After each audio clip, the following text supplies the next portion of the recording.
আন্দারপুরের মানুষ আমি, আর আন্দার ঘরের বাসিন্দা। ও আল্লাহ, আমি এক পাপিষ্ঠ বান্দা। ও আল্লাহ, আমি এক পাপিষ্ঠ বান্দা। আন্দার ঘরের রাস্তা সোজা, ঘাড়ের উপর পারের বোঝা। আন্দার ঘরের রাস্তা সোজা, ঘাড়ে লইয়া পারের বোঝা। আল্লাহ রাসূল মুর্শিদ ভোজা, আল্লাহ রাসূল মুর্শিদ ভোজা। এই পাগলের দান্দা গো। ও আল্লাহ, আমি পাপিষ্ঠ বান্দা। ও আল্লাহ, কষ্ট দিতেছে। ও আল্লাহ, আমি পাপিষ্ঠ বান্দা। মারহাবা গন্না গিলে ইব্রাহিম নবী ডাক দিকে, হাজেরা, যদি আমি তোমাকে মরুভূমির বালিতে নিয়ে এসেছি, কিন্তু আমি তোমার কাছে থাকতে পারবো না, আমি সন্তানের কাছে থাকতে পারবো না, আমাকে এখান থেকে অনেক দূরে চলে যেতে হবে। হাজেরা কয়, স্বামী এখানে কেউ নাই, কোনো মানুষ নাই, কোনো কিছু নাই, আমি আমার সন্তান নিয়ে কেমনে থাকবো? কয় কিছু করার নাই, আমাকে চলে যেতে হবে। এবার হাজেরা তার স্বামীকে ডাক দিয়া কয়, স্বামী আমি আপনার কাছে জানতে চাই, আপনি কি আমাকে আপনার ইচ্ছায় মরুভূমির বালিতে নিয়ে এসেছেন, নাকি অন্য কাহার ইচ্ছায়? আপনি কি আমাকে নিজের ইচ্ছায় এখানে রেখে যাচ্ছেন, নাকি অন্য কোনো কারণে? ইব্রাহিম নবী ডাক দিয়ে, হাজেরা ঘর থেকে বের হয়েছি আমার আল্লাহ পাকের কথায়, যিনি আমাকে দীর্ঘদিন পরে সন্তান দিয়েছেন, আমি এখন মরুভূমির বালির মধ্যে রেখে আমাকে অনেক দূরে চলে যেতে হবে। আমি নিজের ইচ্ছায় যাচ্ছি না, আমি আল্লাহর ইচ্ছায় চলে যাচ্ছি। এখন হাজারার রিঅ্যাকশনটা কি দেখেন। আরে আমার দেশের মহিলা যদি হইতো, বলতো কি জানেননি, আমি খাইমু কি, সন্তান রাখবে কে, তুমি যাইতে পারবে না। আর হাজারা ডাক দিয়া কই, স্বামী আল্লাহ যদি বইলা থাকে আমাদেরকে এইভাবে রেখে চলে যাওয়ার জন্য, আপনি নিঃসন্দেহে চলে যাইতে পারেন। আমি হাজারের বিশ্বাস হলো যে আল্লাহ আমাকে এতদিন পরে সন্তান দিতে পারে, আর যে আল্লাহ রাব্বুল আলামিন আমাকে ঘর থেকে এখানে আনার জন্য বলতে পারে, আপনি স্বামী যদি আমাকে একা রেখে এখান থেকে চলে যান, তাইলে শুনে রাখেন গো, আপনি চলে যান, আমি হাজার কোনো অসুবিধা নাই। আমি বিশ্বাস করি আমার আল্লাহ রাব্বুল আলামিন আমি হাজারাকে, আমার সন্তানটাকে আমার আল্লাহ না খাওয়ায় মারবে না। আরে শুটকির ভর্তা দিয়া ভাত খান, আল্লাহ যদি রাজি থাকে, এই খাবারের ভিতরে বরকত আছে না নাই? আরো জোরে বলেন, আছে না নাই? ও বন্ধুরি, হাজারাকে রাইকা চলে গেলেন। হাজারা শুকনা খাবার শেষ হইয়া গেছে, স্তনের দুধ শুকাইয়া গেছে, মশকের পানি শুকাইয়া গেছে। বাড়ি নাই, কাউরে বলবে একটু পানি দাও, বাড়ি নাই, কাউকে বলবে একটু খাবার দাও। ও বন্ধু, এবার হাজারা দেখতেছেন সন্তান গলা শুকাইয়া গেছে, স্তনের দুধ শুকাইয়া গেছে, মশকের পানি শুকাইয়া গেছে, একদম পানি নাই, খাবার নাই। হঠাৎ করে দেখতেছেন একটা পাহাড় দেখা যায়, ওই পাহাড় থেকে ঝর্ণার পানি ঝরছে। বিয়ার সুন্নাহ, সুন্নিয়তের সত্যবাণী মেহেদী। তুমি জীবন, তুমি মরণ, আধার ঘরে তুমি আপন, তুমি জীবন, তুমি মরণ, আধার ঘরে তুমি মোদের পাড়ের তরি, তুমি মোদের, তুমি নিদানে তোরা নেওয়ানা ইয়া রাসূলুল্লাহ, ইবাল্লাহ ইয়া রাসূলুল্লাহ,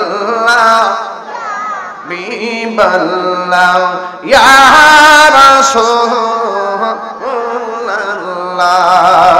তুমি মোদের আশার আলো, তাই তো তোমায় বাসি ভালো, তুমি মোদের, তাই তো তোমায় আর হৃদয় নামের ফুলদানিতে হৃদয় গেতে রেখেছি প্রেমের মালা, ইয়া রাসূল ইয়া হাবিবাল্লাহ, ইয়া রাসূলাল্লাহ, ইয়া হাবিবাল্লাহ, ইয়া রাসূলাল্লাহ। একটা জবান বন্ধ রাখবেন না। আমরা আসরের নামাজ একটু আধা ঘন্টা পরে পড়বো, এমন একটা সময় মাইকটা ছাড়বো যেন সবাই আসরের নামাজ পড়তে পারেন। মসজিদের পাশে, এই মাহফিলের পাশে যে মসজিদ, খালি মুখে আজান দিবেন, মাইকে আজানটা আজকে দিবেন না। আমরা এলাকার মহল্লার মানুষ, কথা ঠিক কিনা? মাহফিল তো একদিন, এই জন্য আমরা একটু একদিন পিছিয়ে পড়বো। কথা বাবা, কষ্ট হবে আপনাদের। আল্লাহ রাব্বুল আলামিন যুগে যুগে যাকে বেশি ভালোবাসেন তাকেই বেশি বেশি পরীক্ষা করে থাকেন। যাকে বেশি মহব্বত করেন তাকে পরীক্ষা করেন। বাস্তব উদাহরণ হলো আইয়ুব নবী। কথা ঠিক কিনা? অল বডিটারে পচাইয়া হাড্ডি পর্যন্ত লাগাইয়া দিছে।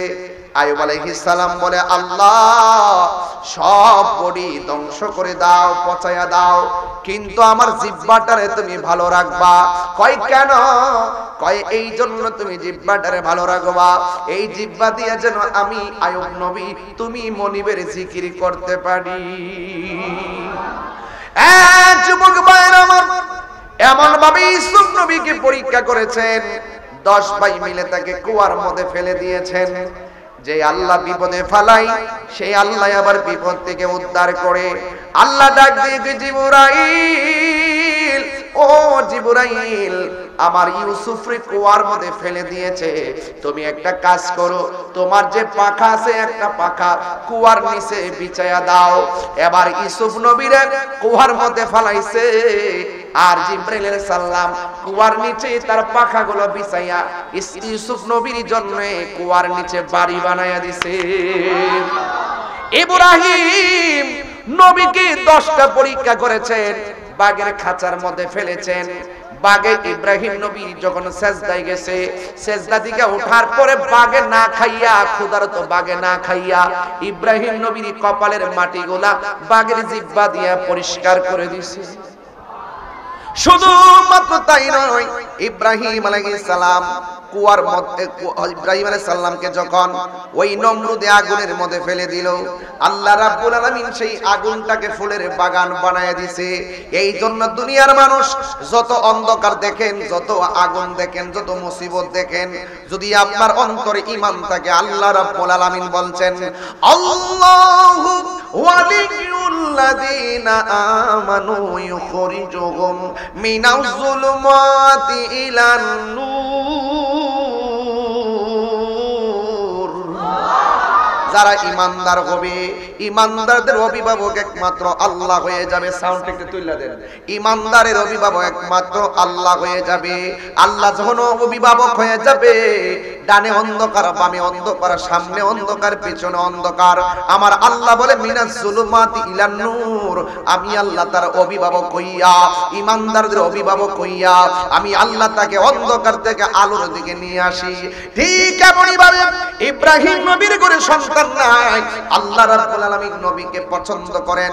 ইব্রাহিম নবীকে আমার আল্লাহ খলিলুল্লাহ বলেছেন, কিন্তু ইব্রাহিম নবীর সন্তান নাই। দীর্ঘদিন পরে ইব্রাহিম আলাইহিস সালামকে আল্লাহ, রব্বি হাবলি মিনাস সালিহিন, আমাকে একটা সৎ সন্তান দান করো। আল্লাহ রাব্বুল আলামিন ফাবাশশারনাহু বিগুলামিন হালিম, আল্লাহ রাব্বুল আলামিন তাকে ছেলে সন্তান দান করলেন। অনেক দিন পরে ছেলে সন্তান মায়ের জন্য বড় আদরের সন্তান, বাবার জন্য বড় আদরের সন্তান। এই সন্তান হতে না হতে আমার আল্লাহ ডাক দিয়ে বলেন, ইব্রাহিম তুমি তোমার সন্তান নিয়ে এমন একটা জায়গায় যাইবা যে এই জায়গার মধ্যে কোনো বাড়ি নাই, যে এই জায়গার মধ্যে কোনো খাওন টাউন কিচ্ছু নাই, জনমানবহীন একদম নীরব একটা জায়গায় তুমি চলে যাও। জনমানবহীন ধুধু বালুকাময় প্রান্তরে তুমি চলে যাও। ইব্রাহিম নবী সন্তান নিয়ে আর স্ত্রীর নাম হলো হাজেরা, ওই হাজেরাকে নিয়ে এমন একটা জায়গায় গেছে, ডানে কোনো মানুষ নাই, বামে কোনো মানুষ নাই, সামনে কোনো মানুষ নাই, পিছনে কেউ নাই। যার কেউ নাই জবানটা খুলে বলো তার কে আছে? আরো চিৎকার মেরে বলুন কে আছে? ও বন্ধু, হাজেরা ডাক দিয়া কয়, স্বামী গো অনেক দিন ধরে সন্তান নাই। কোন মহিলার ঘরে 12 বছর সন্তান হয় না, একটা সন্তান হলে কত আনন্দ লাগে। এমন ভাবে হাজেরা কয়, স্বামী আপনার আমাকে আল্লাহ সন্তান দিয়েছে, এই সন্তানকে আপনি মরুভূমির বালুতে নিয়ে আসছেন, মস্কের ভিতরে অল্প পানি আর কিছু শুকনা খাবার আপনি এখানে নিয়ে আসছেন। এবার ডাক দিয়া বলে, ও হাজেরা আমি এখানে নিয়ে এসেছি, এরপর আমি তোমার সাথে থাকতে পারবো না, তুমি তোমার সন্তান নিয়ে এই মরুভূমির বালুর মধ্যে কথা বলেন না। খুব সামনে কুরবানির ঈদ, এই অ্যালবামটা কাজে লাগবে, 20 লাইনে কাজে লাগবে, অনলাইনে কাজে লাগবে, অনেক ইতিহাস জানার দরকার আছে, কথা কোন ঠিক কিনা? এইগুলো আমরা ওয়াজ করার সুযোগ পাই না, আয়োজন করতেছি, একদম মূল কথা বলার চেষ্টা করতেছি, আমরা মুসলমান, কথা কোন ঠিক কিনা? আমাদেরকে ইতিহাস জানতে হবে, জানতে হবে কি হবে না? এই জন্য আমার যুবক ভাইরা, ইব্রাহিম নবী ডাক দিয়ে হাজেরা, যদি আমি তোমাকে মরুভূমির বালিতে নিয়ে এসেছি, কিন্তু আমি তোমার কাছে থাকতে পারবো না, আমি সন্তানের কাছে থাকতে পারবো না, আমাকে এখান থেকে অনেক দূরে চলে যেতে হবে। হাজেরা কয়, স্বামী এখানে কেউ নাই, কোনো মানুষ নাই, কোনো কিছু নাই, আমি আমার সন্তান নিয়ে কেমনে থাকবো? কয় কিছু করার নাই, আমাকে চলে যেতে হবে। এবার হাজেরা তার স্বামীকে ডাক দিয়া কয়, স্বামী আমি আপনার কাছে জানতে চাই, আপনি কি আমাকে আপনার ইচ্ছাই মরুভূমির বালিতে নিয়ে এসেছেন নাকি অন্য কাহার ইচ্ছাই? আপনি কি আমাকে নিজের ইচ্ছায় এখানে রেখে যাচ্ছেন নাকি অন্য কোনো কারণে? ইব্রাহিম নবী ডাক দিয়ে, হাজেরা ঘর থেকে বের হয়েছি আমার আল্লাহ পাকের কথায়, যিনি আমাকে দীর্ঘদিন পরে সন্তান দিয়েছেন, আমি এখন মরুভূমির বালির মধ্যে রেখে আমাকে অনেক দূরে চলে যেতে হবে, আমি নিজের ইচ্ছায় যাচ্ছি না, আমি আল্লাহর ইচ্ছায় চলে যাচ্ছি। এখন হাজারার রিঅ্যাকশনটা কি দেখেন? আরে আমার দেশের মহিলা যদি হইতো বলতো কি জানেননি, আমি খাইমু কি, সন্তান রাখবে কে, তুমি যাইতে পারবে না। আর হাজেরা ডাক দিয়া কই, স্বামী আল্লাহ যদি বইলা থাকে আমাদেরকে এইভাবে রেখে চলে যাওয়ার জন্য, আপনি নিঃসন্দেহে চলে যাইতে পারেন। আমি হাজারের বিশ্বাস হলো যে আল্লাহ আমাকে এতদিন পরে সন্তান দিতে পারে, আর যে আল্লাহ রাব্বুল আলামিন আমাকে ঘর থেকে এখানে আনার জন্য বলতে পারে, আপনি স্বামী যদি আমাকে একা রেখে এখান থেকে চলে যান, তাইলে শুনে রাখেন গো, আপনি চলে যান, আমি হাজারের কোনো অসুবিধা নাই।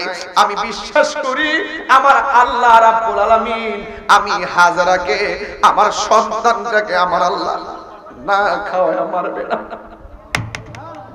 আরে শুটকির ভর্তা দিয়ে ভাত খান, আল্লাহ যদি রাজি থাকে এই খাবারের ভিতরে বরকত আছে না নাই? আরো জোরে বলেন আছে না নাই? ও বন্ধুরি, হাজেরাকে রাইকা চলে গেলেন। হাজেরা শুকনা খাবার শেষ হইয়া গেছে, স্তনের দুধ শুকাইয়া গেছে, মস্কের পানি শুকাইয়া গেছে, বাড়ি নাই কাউরে বলবে একটু পানি দাও, বাড়ি নাই কাউকে বলবে একটু খাবার দাও।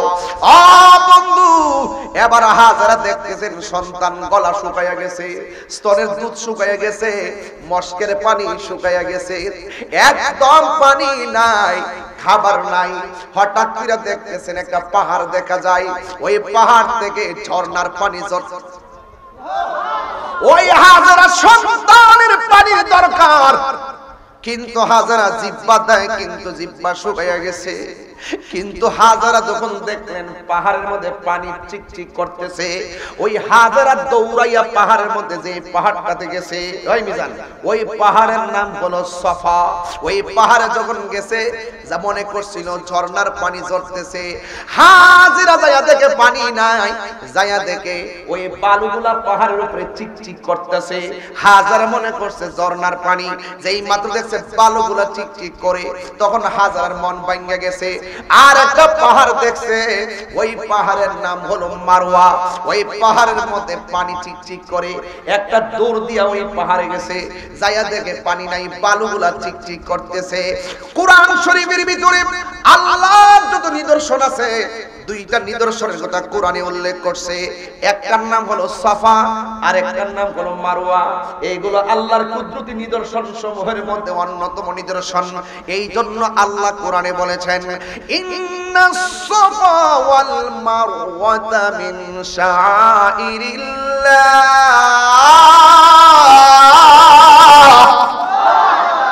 সুন্দর দুইটা পাহাড়, একটা পাহাড়ের নাম হলো সাফা, আর একটা পাহাড়ের নাম হলো মারওয়া।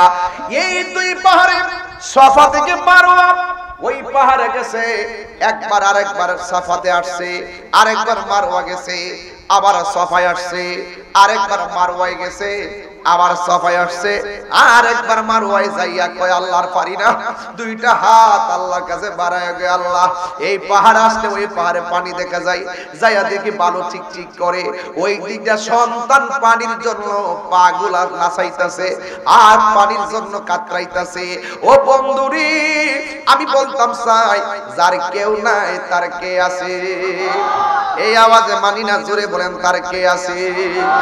ও বন্ধু, এবার শেষ পর্যন্ত এমন ভাবে দুইটা হাত বাড়ায় দিছে, দলিলের মধ্যে পেয়েছি এই হাজারা হাত বাড়াইতে বাড়াইতে মাথার উপরে তুলছে। আর আমার দেশের শায়েখ পূজারীরা নামাজের পরে দোয়ার সময় হাত তুললা দোয়া পায় না। কি পূজারি কইলাম? শায়েখ পূজারি, জোরে কোন কি কইলাম? শায়েখ পূজারীরা হাত তুললা দোয়া পায় না, অথচ আমার হাজারা এইভাবে হাত তুললা দোয়া করছে।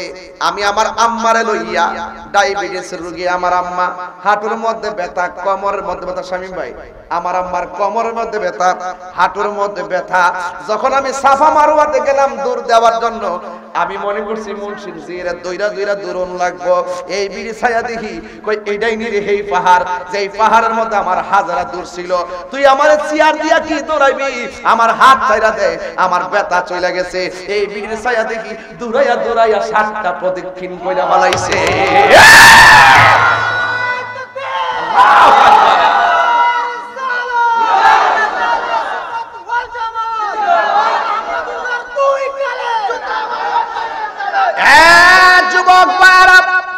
কি বুঝাইতে চাইছি? প্রেম এমন একটা জিনিস, দুইটা হাত বাড়ায় দিছে। আমার দেশের মৌলবীরা এসির ভিতরে থাকা গরম লাগে দেখা যায়া যায়া দোয়া করে, আল্লাহ বৃষ্টি দাও, বৃষ্টি দাও। অথচ গরম লাগলে বৃষ্টির বিধান নাই। ফসলে খরা লাগছে, বৃষ্টির জন্য প্রার্থনা করো। ক্ষেত ফাইটা বাগ হয়ে গেছে, বৃষ্টির জন্য প্রার্থনা করো। মানুষের মাঝে দুর্ভিক্ষ লাগিয়ে গেছে, রোদের কারণে বৃষ্টি নাই, ফসলাদি শেষ, অভাব লাগিয়ে গেছে, তুমি বৃষ্টি খাও। আর গরমের কারণে যদি বৃষ্টি নামাজ ফরন লাগতো 41 আর 42, আর আপনি খবর লইয়া দেখেন 46 আর 48 হলো আরব কান্ট্রিতে। হিসাবে তো প্রতিদিন আরবের লোকেরা সালাতুল ইস্তিসকা নামাজ পড়তো। কথা কোন ঠিক কিনা? বুঝা গেল গরম লাগে, গরম লাগে। এসি বলবি গরম লাগে রে বাবা। তুমি ওই দিক দিয়ে নামাজ পড়তেছো, বৃষ্টি দাও, এই দিকে কৃষক কয় আল্লাহ বৃষ্টি দিও না, একটু রৌদ্র দাও, দান্ডা যাতে লইয়া গড়ে তুলতাম পারি, চামড়া ফুললে ফুরবো, পেট শান্তি, জগৎ শান্তি। আন্দারপুরের মানুষ, আন্দার ঘরের বাসিন্দা। ও আল্লাহ, কথা ও আমি এক সিলেটের বেটা, অ্যাক্সিডেন্টে মারা গেছে হাসান ভাই। আরে আন্দার কি কষ্ট হইব? শামীম ভাই আসেননি ভাই? ভাই কাপড়িছে এবার ইনশাআল্লাহ আছে ভাই। তাহিরে ভাই আসি রে ভাই, আসি ইনশাআল্লাহ। আসেননি আপনারা? আরে তুই হাত দিলে আসেননি বাজার না রে, তাকবীর। একটু গানটা গাইলে তুমি আন্দারপুরের মানুষ আমি আর আন্দার ঘরের বাসিন্দা ও আল্লাহ আমি এক পাপিষ্ঠ বান্দা ও আল্লাহ আমি এক পাপিষ্ঠ বান্দা আন্দার ঘরের রাস্তা সোজা ঘাড়ের উপর পারের বোঝা আন্দার ঘরের রাস্তা সোজা ঘাড়ে লইয়া পারের বোঝা আল্লাহ রাসূল মুর্শিদ ভোজা আল্লাহ রাসূল মুর্শিদ ভোজা এই পাগলের দান্দা গো ও আল্লাহ আমি পাপিষ্ঠ বান্দা ও আর কষ্ট দিতেছে ও আল্লাহ আমি পাপিষ্ঠ বান্দা মারহাবা গন্না গিলে কি অর্থটি কি তা খারাপ নি অর্থটি মিয়াজি কে বালাই নি বালা কোন কথা কোন ঠিক না বেটে এই একটা লেখার কারণে বেস্ট হয়ে যাবো গাইস বেটা এক্সিডেন্ট করছে আল্লাহ তাআলা শহীদের মর্যাদা দান করে আমিন কোন আর একটা রাতে বেলা ওইদিন বললাম পরশুদিন কইতাম নি রে বাজার ও আল্লাহ রাইত হইলে ডরা রাত পোহাইলে ডর বয়স কলি বুইলা যায় রাতে বেলা কেমন ডরা আল্লাহ আল্লাহ পেশাবটা কইরা লই বাবারে জিন্নি ধরে রে সহাল বেড়া বেলা বুক ফুলা রে কাটে রাসত রে দেখেন কি ঠান্ডা গায়ে গেছে দেখেন কি লেখা লিখে গেছে ওই আল্লাহর রাইত হইলে ডরাই রাত পোহাইলে ডর বয়স কলি বুইলা যায় দিনে রাইতে তোমার বান্দার কলবে যেন পাই দিনে রাইতে তোমার বান্দার কলবে যেন পাই ওই আল্লাহর রাইত হইলে ডরাই রাত পোহাইলে ডর বয়স কলি বইলা যায় আমি সৃষ্টি তুমি স্রষ্টা আমার কিবা সাধ্য যখন তখন উইরা যাইতে জীবের জীবন বাধ্য বাস্তার পাইনি সারা জীবন যখন আয়া পড়বো আহে মালাকুল মউত তখন যাইতে বাধ্য তুমি আমি সৃষ্টি তুমি স্রষ্টা আমার কিবা সাধ্য যখন তখন উইরা যাইতে এই তাহিরি বাধ্য কথা কোন ঠিক কিনা সব ক্ষমতার প্রতিপদ্য হর হামেশা গাই সব হামেশা আরে সব ক্ষমতার প্রতিপদ্য হর হামেশা গাই আল্লাহর রাইত হইলে ডরাই রাত পোহাইলে ডর বয়স কলি বুইলা কর্মগুণে মর্ম বুলে অসার কার্য করি রসের রঙ্গে বাইতে বাইতে ও কুল গাঙ্গে তরি কুল ফিরাও দয়াল কান্ডারি পারের মালিক সাই কুল ফিরাও দয়াল কান্ডারি পারের মালিক সাই আল্লাহর রাইত হইলে ডরাই রাত পোহাইলে ডর বয়স কলি বুইলা যায় কথা কোন ঠিক কিনা হাই রে ও হবিগঞ্জের কোন গ্রাম পশ্চিম বাদুই তৈলে বোঝা যায় পূর্ব বাদুই আছে জ্বালা জোড়াই না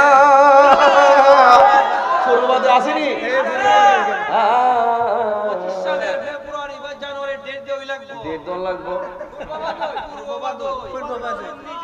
আমি সৃষ্টি তুমি স্রষ্টা আমার কিবা সাধ্য যখন তখন উইরা যাইতে এই তাহিরি বাধ্য কথা কোন ঠিক না বেডি আর ঠিক না বেডি 25 সাল আইবার গেছে জায়গা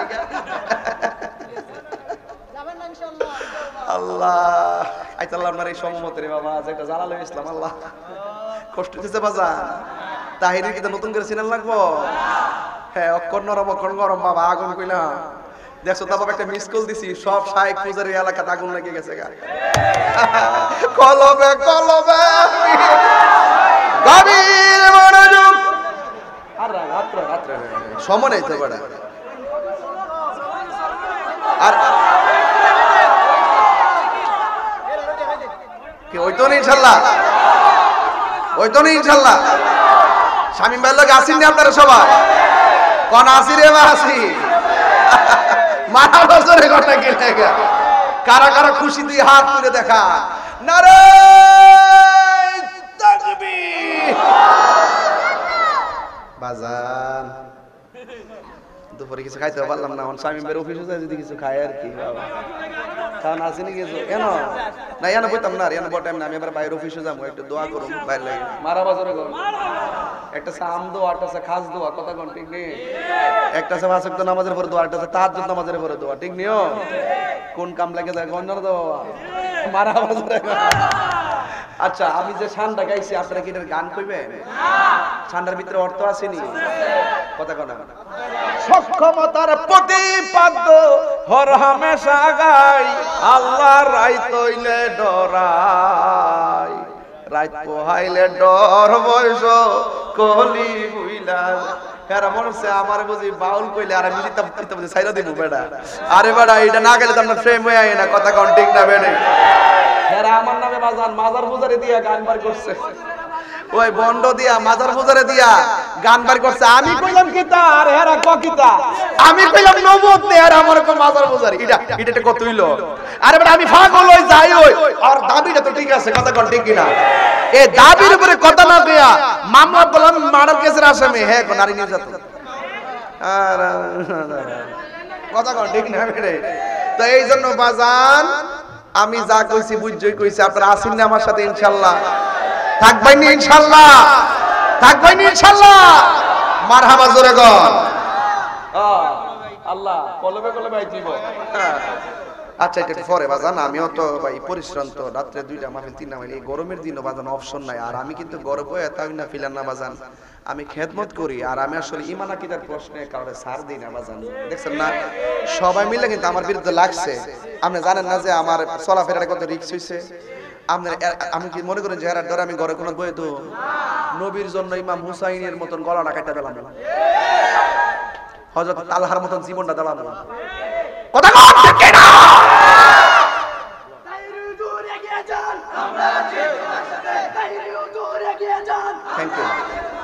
থ্যাংক ইউ মারহাবা জোরে কর।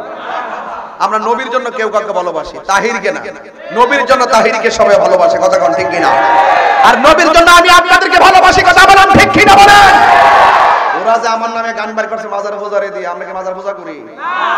তাহলে দেখেন কত বড় নষ্টর ঘরের নষ্ট, ইতালে নষ্টর ঘরের নষ্ট। আমি করি মাজার জিয়ারত, আর আমার কো মাজার পূজা করি। আর তোরা যে সরাসরি তোদের শাইখ যে নবীর বিরুদ্ধে কথা বলছ, এরপর তোরা নবীর তোরার শাইখের পক্ষে তোরা কথা কস, তাইলে বোঝা তোরা শাইখ পূজারি। আমরা মাজার পূজা করি, আমরা মাজার জিয়ারত করি। আর এরা যে গান লেখছে আমি কিন্তু গাইতাম পারি, আমি কিন্তু আবার লেখতামও পারি। আমি যখন গাওয়া শুরু করবো তখন গেলাম শাইখ কিন্তু করে কোনায় ঢুকে যাবে। তোমরা কিন্তু ফেসবুকের আহমদুল্লাহ সাহেব মনে করতেছে আমি উনারে ভুল দইরা বুঝি উনার বিরুদ্ধে গেছি, উনাকে উনার দলের লোকেরা ডুবাইতেছে, কথা কোন ঠিক কিনা? আমার বক্তব্য হয়তো সঠিক, এই জন্য উনি চুপ করে ঘরে বসে গেছে, কথা কোন ঠিক কিনা?